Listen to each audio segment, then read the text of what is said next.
السلام علیکم ورحمۃ اللہ وبرکاتہ۔ الحمد للہ وحدہ والصلاة والسلام علی من لا نبی بعدہ، اما بعد فاعوذ باللہ من الشیطان الرجیم، بسم اللہ الرحمن الرحیم۔ لن تنالوا البر حتى تنفقوا مما تحبون،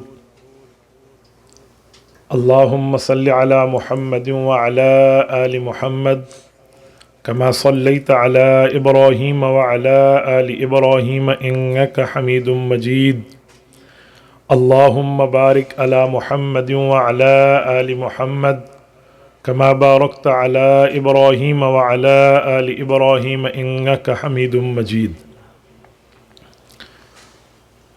میرے معزز سامعین و معزز سامعات، حدیث پاک کی کتاب موطا امام محمد کا آخری باب اور آخری اس کی 9 احادیث اور آخری سبق ہے۔ یہ آخری باب اپنے اندر بڑی تفصیل رکھتا ہے، بس دعا فرمائیں اللہ جل شانہ اس مقررہ وقت کے اندر اس کو پورا فرما دے۔ میں سب سے پہلے اس کتاب کی اہمیت آپ کے سامنے رکھ دوں۔ اس کتاب کا نام ہے الموطا للامام محمد بن حسن الشیبانی رحمۃ اللہ علیہ نے اس کو جمع کیا ہے۔ حدیث پاک کی کتاب موطا کا مطلب کیا ہے؟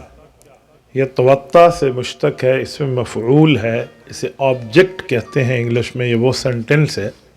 تو موطا کا مطلب ہوتا ہے آسان کی ہوئی کتاب، نرم کی ہوئی کتاب، یعنی جو احادیث عام بندے کے لیے مشکل ہو جائیں اور طالب علم حدیث کے لیے سمجھنا تھوڑا سا گراں گزرے، اس کو استاذ کی رہنمائی چاہیے، استاذ کی وہاں پر اس کو سمجھانے کا، تفہیم کا معاملے کی ضرورت ہو، تو وہاں اس کے لیے موطا یعنی رہنمائی اور آسانی کا کام کرے گی۔ تو یہ موطا امام محمد ہے کہ جو بالکل اس کو مسئلے آسان کر کے دے دی گی۔ یہ کتاب 1 جلد پر مشتمل ہے، اور اس کتاب کو اللہ جل شانہ نے بہت بڑی سعادتوں سے نوازا ہے۔ میں چند معروضات آپ کی خدمت میں رکھ رہا ہوں۔ سب سے پہلی اور بنیادی بات کہ یہ جو موطا امام محمد کتاب ہے، یہ حضرت امام محمد رحمۃ اللہ علیہ نے جمع کی ہے۔ تو امام محمد خود کون ہے، ان کا تعارف کیا ہے، یہ میں آپ کی خدمت میں رکھتا ہوں۔ 132 ہجری میں حضرت امام محمد پیدا ہوئے۔ میں نے کل کے درس میں آپ کی خدمت میں 3 صدیوں ہجری کی بات کی تھی کہ 3 صدیاں، 3 زمانہ بہت بہتر ہے۔ ان میں ایک زمانہ حضور کا، دوسرا صحابہ کا، تیسرا صحابہ کے شاگرد تابعین کا۔ حضور علیہ الصلوۃ والسلام کا زمانہ سن 10 ہجری سے ختم ہوا، تو صحابہ کرام کا زمانہ سن 10 سے شروع ہوا، یہ 110 ہجری تک چلا۔ پھر 210 ہجری، اگلے 100 سال تابعین کا زمانہ ہے۔ تو حضرت امام محمد رحمۃ اللہ تعالیٰ علیہ، صحابہ کرام کا زمانہ ختم ہوا، تابعین کا زمانہ شروع تھا، ابھی اس کو 22 سال ہی ہوئے تھے، تیسرا افضل زمانہ جاری ہی تھا کہ امام محمد کی پیدائش ہوئی ہے۔ یہ مطلب ہے 132 ہجری میں۔ یہ رہنے والے کہاں کے تھے؟ امام محمد رحمۃ اللہ علیہ کا خاندان ملک شام کا رہنے والا تھا۔ شیبانی قبیلہ جو ہے یہ شام کا ایک علاقہ ہے، فرقد، یہ وہاں اس جزیرے میں رہنے والے لوگ ہیں۔ یہ ان کے دادا کا نام بھی ہے اور اس جزیرے کا علاقہ بھی کہلاتا تھا۔ اور پھر انہوں نے ہجرت کی، یہ واسط آ گئے۔ واسط آج کل جو شہر ہے وہ ایران کا ہے، اس کو نیشا پور کے قریب شہر ہونے کا شرف حاصل ہے۔ تو یہ یہاں پر پیدا ہوئے، اور پھر اس کے بعد ان کے والدین نے امام محمد کی اعلیٰ تعلیم کے لیے کہ مزید دینی تعلیم حاصل کرے، تو اس وقت وہاں تشریف لے گئے جہاں حضرت عمر رضی اللہ تعالیٰ عنہ نے جس شہر کو بنایا تھا، حضرت علی رضی اللہ عنہ نے اس شہر کو بسایا تھا، اور اس پہ 1500 صحابہ کرام پہنچے تھے۔ عبداللہ ابن مسعود رضی اللہ عنہ صحابی اس یونیورسٹی کے وائس چانسلر تھے، اور وہ شہر کوفہ تھا۔ کوفہ شہر بہت بڑا خوبصورت شہر تھا، جس کو بنائے عمر بسائے علی اور اس کے لیے علم کے چراغ جلائے عبداللہ ابن مسعود 1500 صحابہ کی موجودگی میں، تو اس شہر کے علم کا کیا حال ہوگا؟ تو اس لیے یہ کوفہ تشریف لے آئے تاکہ وہاں پر ہماری اولاد کو دینی معاملات میں رہنمائی آسانی سے مل سکے۔ تو انہوں نے وہاں پر علم حدیث حاصل کیا ہے۔ 13 سے 14 سال کی عمر ہے تو امام محمد رحمۃ اللہ علیہ نے علم حدیث اتنا پڑھ لیا تھا اس وقت کہ جب 20 سال کے لگ بھگ پہنچے تو پھر یہ درس دینے کے قابل ہو گئے۔ محدثین بیٹھا کرتے تھے، حفاظ حدیث ان کی مجلس میں بیٹھا کرتے تھے اور یہ وہاں پر حدیث کا درس ارشاد فرماتے ہیں۔ حضرت امام محمد رحمۃ اللہ علیہ نے امام اعظم ابو حنیفہ رحمہ اللہ سے بھی پڑھا ہے، امام قاضی ابو یوسف رحمۃ اللہ علیہ سے پڑھا ہے، حضرت امام اوزاعی رحمۃ اللہ علیہ سے بھی پڑھا ہے، اور اسی طرح حضرت امام مالک رحمۃ اللہ علیہ سے بھی پڑھا ہے، امام مسور ابن قدام سے بھی پڑھا ہے اور امام سفیان ثوری سے بھی پڑھا ہے۔ یہ تقریباً 7 اساتذہ ہیں جن میں 6 احناف ہیں۔ امام ابو حنیفہ رحمۃ اللہ علیہ کے شاگرد ہیں براہ راست یا ان کے دوست ہیں، ان سے پڑھا، اور 7ویں نمبر پہ حضرت امام مالک رحمۃ اللہ سے پڑھا۔ امام مالک کوئی عام آدمی نہیں ہے، امام مالک امام دار الحجرہ ہیں، مدینہ طیبہ کے رہنے والے تھے، مدینہ میں پیدا ہوئے، مدینہ میں فوت ہوئے۔ آج بھی رسول اللہ صلی اللہ علیہ وسلم کے قدموں میں جنت البقیع کے اندر حضرت امام مالک کی قبر ہے۔ اللہ تعالیٰ آپ کو مدینہ طیبہ لے جائے اور اللہ آپ کی برکت سے ہم سب کو لے جائے۔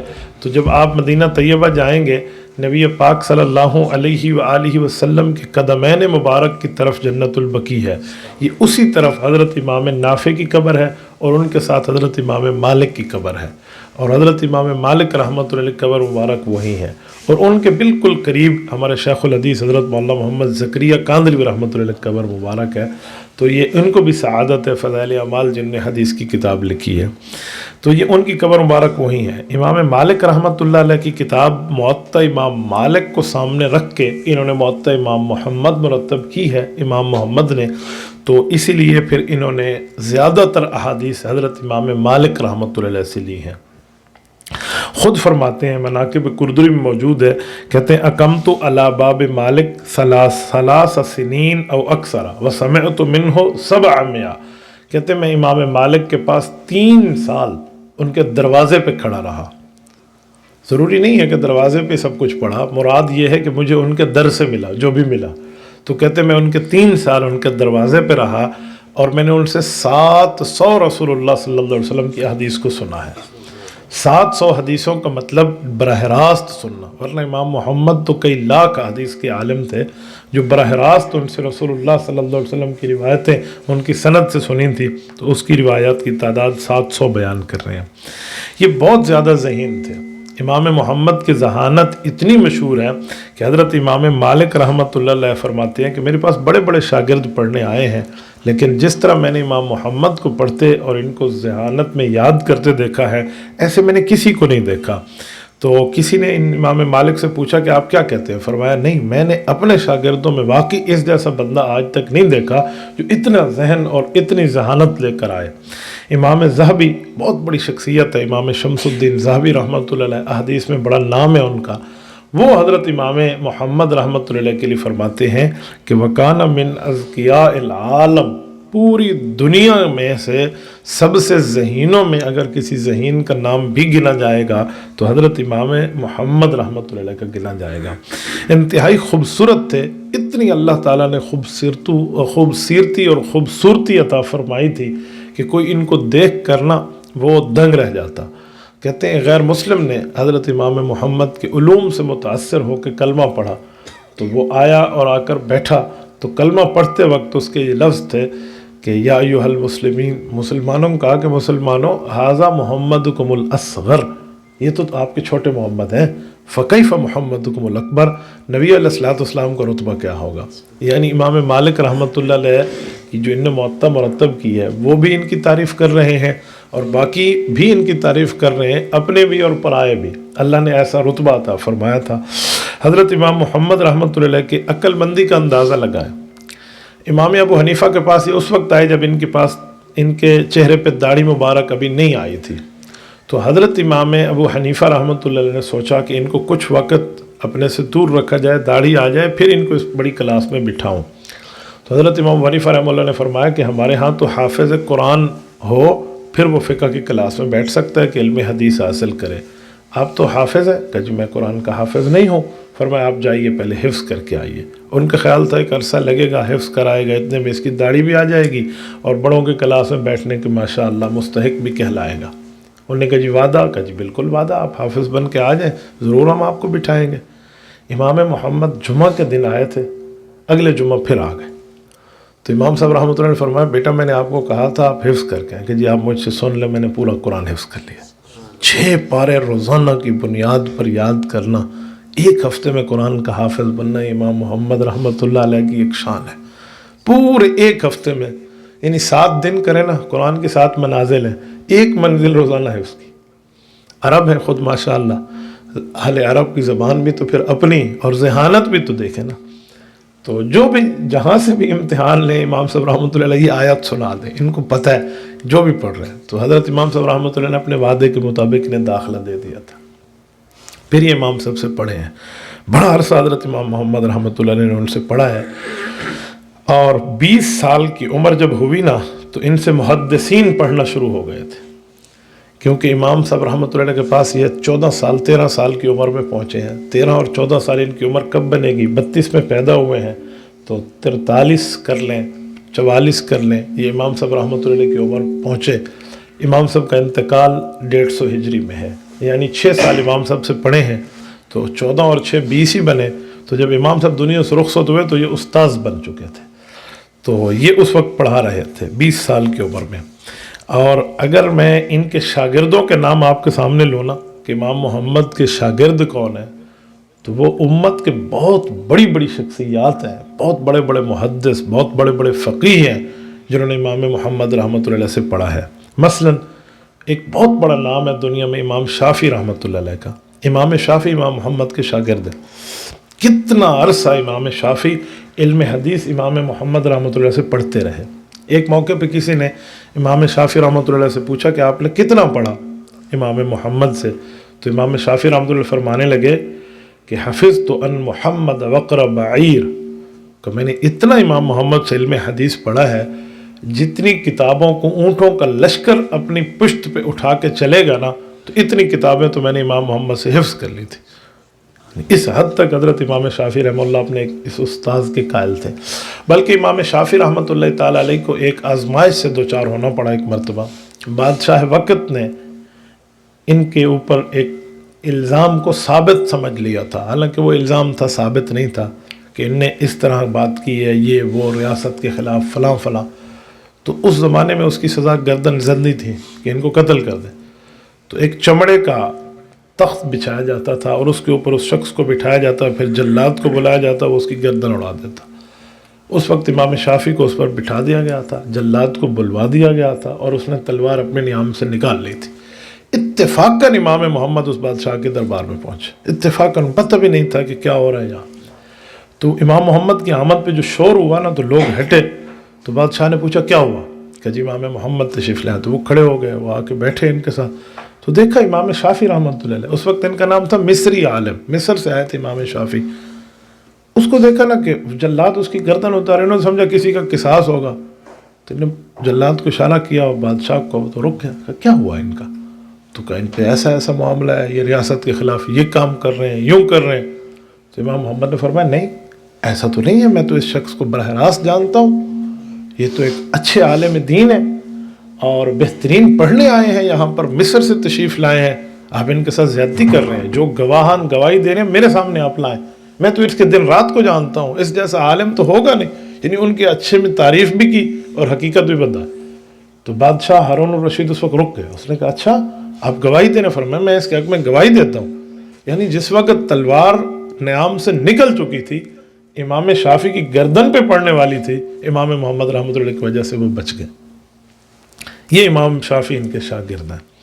اسی طرح بہت بڑا نام امام ابو عبیدہ کا ہے، قاسم بن سلام کا ہے، اسد بن فرات کا ہے، یہ سارے امام صاحب کے شاگرد ہیں امام محمد کے۔ یحییٰ بن معین، یہ امام ابو حنیفہ رحمہ اللہ کے بھی شاگرد ہیں اور امام محمد کے بھی شاگرد ہیں۔ یحییٰ بن معین کون ہے؟ بہت بڑا آدمی ہے، 10 لاکھ حدیثیں اس نے لکھی تھیں۔ جتنی حدیث لکھتے قلم سے لکھتے، وہ قلم جس کو بالکل گھڑا جاتا تھا اور اس کو صحیح اس کا برادہ ہوتا ہے نا، اس کو قلم کو صحیح کرنے سے چاقو کے ساتھ چھری کے ساتھ قلم بناتے تھے. آج کل تو پتہ نہیں لوگ وہ قلم جانتے ہی نہیں ہیں، کانے سے وہ قلم بنا کرتی تھی. تو انہوں نے 10 لاکھ حدیثیں لکھی اور اس کا برادہ اکٹھا کیا ہوا تھا. پورا کمرہ بھر گیا تھا ان کلموں کے برادے سے جن نے حدیثیں لکھی تھی. ایک دن کسی نے پوچھا کہ اتنی چیزیں آپ نے اکٹھی کی ہیں تو یہ ساتھ کیوں کیا ہے؟ یہ برادہ کلموں کا، یہ تو لکڑی کی چیزیں ہیں. تو انہوں نے فرمایا یہ میں نے اپنی آخرت کے لیے کی ہیں. کہا آخرت میں کیا کرو گے؟ کہا جب میں فوت ہو جاؤں نا تو میرا پانی گرم کر کے مجھے آپ نے غسل دینا ہے اور اس کو جلا کے گرم کرنا ہے. امام یحییٰ بن معین ہے، بہت بڑا آدمی ہے، اتنی لاکھ احادیث کا لکھنے والا ہے. ان کی اسی چارپائی پر جنازہ اٹھا ہے جس چارپائی پر حضرت رسول اللہ صلی اللہ علیہ وسلم کو اٹھا تھا. اسی پر حضرت ابوبکر، حضرت عمر، پھر حضرت معاویہ. حضرت معاویہ اماں عائشہ رضی اللہ عنہا سے لے گئے تھے، کہا جی اماں آپ قیمت لینا چاہیں تو جتنی قیمت کے میں قیمت دینے کے لیے تیار ہوں، مجھے دینا چاہیں تو ایک بیٹے کو دے دیں. بہرحال اماں جان رضی اللہ عنہ نے دیا تھا. تو اسی پر حضرت معاویہ کا جنازہ، اس کے بعد امام یحییٰ بن معین کا جنازہ اٹھا. یہ بھی امام محمد کے شاگرد ہیں. اسی طرح بہت سے علماء ہیں جنہوں نے امام محمد سے پڑھا ہے. مرد بھی پڑھتے تھے اور ایک وقت خواتین کا بھی تھا، مخصوص وقت میں خواتین بھی ان سے علم حدیث پڑھا کرتی تھی. گویا امام محمد کا مدرسۃ البنات بھی ہے اور مدرسۃ البنین بھی ہے. امام محمد رحمۃ اللہ علیہ نے یوں امت کے دونوں طبقوں کو پڑھایا. ان کی 5 عادات بڑی مشہور ہیں امام محمد کی. کہتے ہیں یہ سخی بھی تھے، جرت مند بھی تھے، انہیں آخرت کا خوف بھی تھا اور عبادت کا شوق بھی تھا. سخاوت کا کیا مطلب ہے؟ دیکھیں سخاوت کا مطلب ہے بندہ کنجوس نہ ہو کسی معاملے میں. کنجوس کسے کہتے ہیں؟ جس میں طمع جمع منع آ جائے وہ کنجوس ہوتا ہے. طمع کا معنی دوسرے کے پاس چیز ہے، بندہ چاہے اس سے نکلے اور میرے پاس آ جائے. جمع کیا ہے؟ جب نعمت مل گئی ہے تو اپنے پاس اس کے اوپر سانپ بن کے بیٹھ گیا، دوسرے کسی کو نہیں دینا، ضرورت مند کو جمع کر لیا. اور منع کا مطلب یہ ہے کہ وہ ہر قسم کا خشک معاملے میں بنا ہوا ہے، لوگوں کو ہر بات سے نہ کر دیتا ہے. تو یہ چیزیں جس میں ہوں وہ کنجوس ہے. تو نہ طمع ہونی چاہیے، نہ جمع ہونا چاہیے، نہ منع ہونا چاہیے. طمع کا معنی دوسرے کے اندر چیز ہے تو آپ دعا کریں اللہ مجھے بھی عطا فرمائے، اس کے پاس بھی ہو. اسی طرح منع کا مطلب یہ ہے کہ کوئی آپ کو ہدیہ دیتا ہے تو آپ انکار نہ کریں. رسول اللہ صلی اللہ علیہ وسلم نے ہدیہ لینے سے انکار کبھی نہیں فرمایا. اور اس کے بعد جمع کا مطلب یہ کہ اگر آپ کے پاس 2 سے 3 چیزیں ہیں ضرورت سے زائد ہیں تو اگر آپ کسی اور کو دے دیں گے تو آپ کے لیے بہتری ہے. تو امام محمد سخی تھے. دوسری ان کی چیز ہے کہ بردباری تھی. بردباری کسے کہتے ہیں؟ اپنے مزاج کے خلاف بات سنتے پھر بھی برداشت کر جاتے، یہ ہے بردباری. تیسرے نمبر پہ ان میں جرت بھی تھی، حق گوئی بھی تھی. جرت حق گوئی کا معنی زندگی میں بہت سے واقعات ایسے ہیں جب انہیں جرت سے بات کی ہے، انہوں نے چھوڑا نہیں. یہ امام شافعی رحمہ اللہ کا جو واقعہ میں نے سنایا، اب بادشاہ کے سامنے بیٹھ کے کون اس طرح بات کرتا ہے، اور وہ بھی اس شخص کے لیے جس کے ابا کو بھی نہیں دیکھا، جس کے اماں کو بھی نہیں جانتے، جس کے خاندان کو بھی صرف ان سے علم حدیث پڑھنے آیا ہے اور اس کی رعایت کی ہے کہ واقعی آج تک اتنے سال مجھ سے پڑھا ہے کبھی کوئی غلطی نہیں کی، تو فوراً اس کی سفارش کر دی اور ڈائریکٹ بادشاہ کے سامنے اس وقت جب وہ تلوار نیام سے نکل چکی ہے. تو اس طرح جرت بھی تھی. آخرت کا خوف تھا، بہت زیادہ روتے تھے آخرت کے لیے. اتنا روتے کہتے ہیں اتنا روتے روتے ان کی آنکھوں میں آنسوؤں کی لڑی بن جاتی تھی. یہ بات ذہن میں رکھیں، روتا آخرت پر وہی بندہ ہے جس کے لیے آسمان سے فیصلہ ہوتا ہے کہ یہ روئے اور ہم اس کو اجر دیں. یہ طے ہوتا ہے، آسمان سے فیصلہ ہوتا ہے کہ یہ بندہ استغفار کرے ہم اسے معافی دیں. اس کے لیے فیصلہ ہوتا ہے یہ بندہ یہ دعا مانگے اور ہم اس کو عطا کریں. جب بندہ اچھی دعائیں اپنی آخرت کے لیے مانگے، آخرت کے رونا شروع کر دے تو یہ نہ سمجھے کہ اس بندے کو کوئی فکر لگ گئی ہے، یہ سمجھے اس کے لیے آسمان سے فیصلہ ہوا ہے، یہ مانگے گا تو اس کو یہ چیز ملے گی. تو بعض چیزوں کا فیصلہ آسمان سے اس بندے کے لیے ہو رہا ہوتا ہے. اور 5ویں چیز ان میں تھی کہ عبادت بہت زیادہ کرتے تھے. عبادت کے لیے کیا؟ رات کے پورے وقت کو 3 حصوں میں تقسیم کیا ہوا تھا امام محمد نے. ایک حصے میں درس و تدریس کرتے، دوسرے حصے میں عبادت کرتے اور تیسرے حصے میں آرام کرتے، یا ایک حصہ آرام کے لیے، ایک درس و عبادت کے لیے، اور ایک عبادت کے لیے اور ایک درس کے لیے. یوں ان نے جمع کیا ہوا ہوتا. امام محمد رحمۃ اللہ کی وفات بھی اس وقت ہوئی جب یہ امام ابو یوسف رحمۃ اللہ کے بعد قاضی تھے، اور بادشاہ وقت نے انہیں ایک مسئلے کے لیے ایک جگہ اپنے ساتھ لے کر گئے کہ وہاں ایک علمی مسئلہ ہے، اس کا جواب چاہیے. تو ہارون الرشید کے ساتھ یہ رائے میں گئے تھے. رائے ایک علاقہ ہے، یہ بھی ایران کا ہی ہے. تو وہاں تشریف لے گئے تھے، وہاں پہنچے تھے تو ابھی ان کی عمر 58 سال ہی تھی کہ اس مسئلے کو حل کیا، وہاں رہے، لیکن آب و ہوا وہاں کی انہیں ٹھیک نہ لگی تو ان کا وہاں طبیعت کا معاملہ بگڑ گیا اور وہیں انتقال ہوا۔ انتقال 58 برس کی عمر میں ہے امام محمد کا۔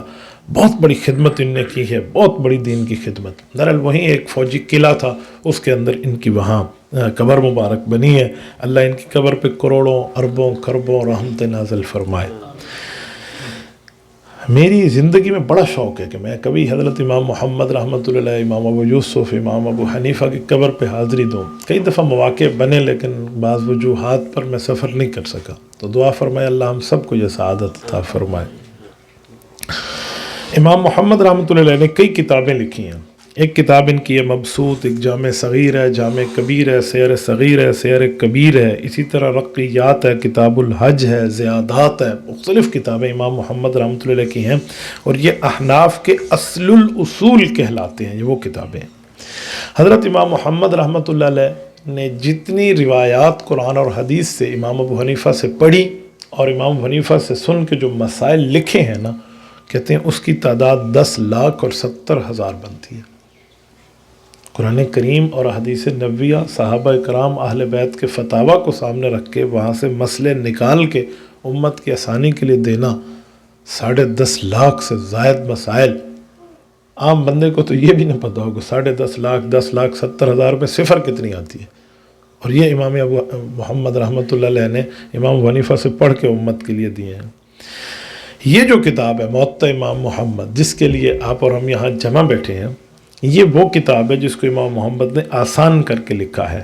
ان میں کل کتنی احادیث ان نے لکھی ہیں؟ ان میں احادیث بھی ہیں مرفوع، موقوف۔ موقوف کہتے ہیں صحابہ کرام کے فتاویٰ کو، مسند مرسل روایات بھی ہے، تو اس کی تعداد 1185، 1185 احادیث ہیں جو انہوں نے یہاں تحریر فرمائی ہیں۔ زیادہ تر امام مالک سے ہیں کیونکہ انہی کی موطا کی ترتیب پہ انہوں نے لکھا ہے۔ ان میں سے 1005 روایتیں امام مالک سے لی ہیں، اور پھر 75 روایات جو ہیں انہوں نے باقی احباب سے لی ہیں۔ ان میں 13 احادیث امام ابو حنیفہ رحمۃ اللہ کے واسطے ذکر کی ہیں، 4 امام ابو یوسف کے واسطے ذکر کی ہیں، اور باقی محدثین اپنے اساتذہ کے حوالے سے حضرت امام محمد رحمۃ اللہ نے جمع فرمائی ہیں۔